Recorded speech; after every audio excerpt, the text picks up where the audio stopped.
ತುಮಕೂರು ಜಿಲ್ಲೆಯ ಶಿರಾ ಮೂಲದ ರೈತರೊಬ್ಬರು ಗೃಹ ಸಚಿವ ಪರಮೇಶ್ವರ ಅವರಿಗೆ ಅರ್ಜಿ ಕೊಡಲು ಜಿಲ್ಲಾ ಪಂಚಾಯಿತಿಯ ಆವರಣದಲ್ಲಿ ನಡೆಯುತ್ತಿದ್ದ ಕೆಡಿಪಿ ಸಭೆಗೆ ಹೋಗಲು ಯತ್ನಿಸಿದ ವೇಳೆ ಪೊಲೀಸರು ತಡೆದ ಘಟನೆ ನಡೆಯಿತು.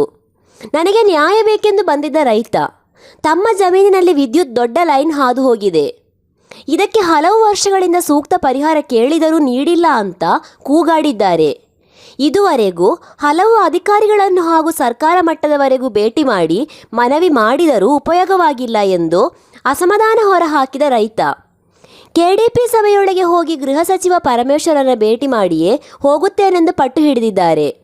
ಆದರೆ ಸಭೆಯೊಳಗೆ ಹೋಗಲು ಪೊಲೀಸರು ತಡೆದದ್ದರಿಂದ ಅವರು ಅಸಹಾಯಕತೆಯಿಂದ ಕೂಗಾಡಿದರು.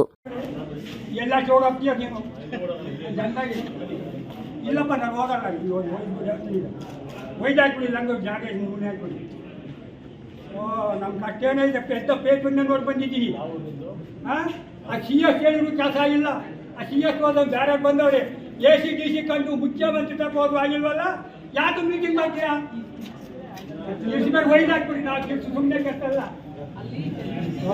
ಇನ್ವಿಟೇಷನ್ ಇನ್ವಿಟೇಷನ್ ಇಲ್ಲ, ಎಲ್ಲೋದು ನಾವು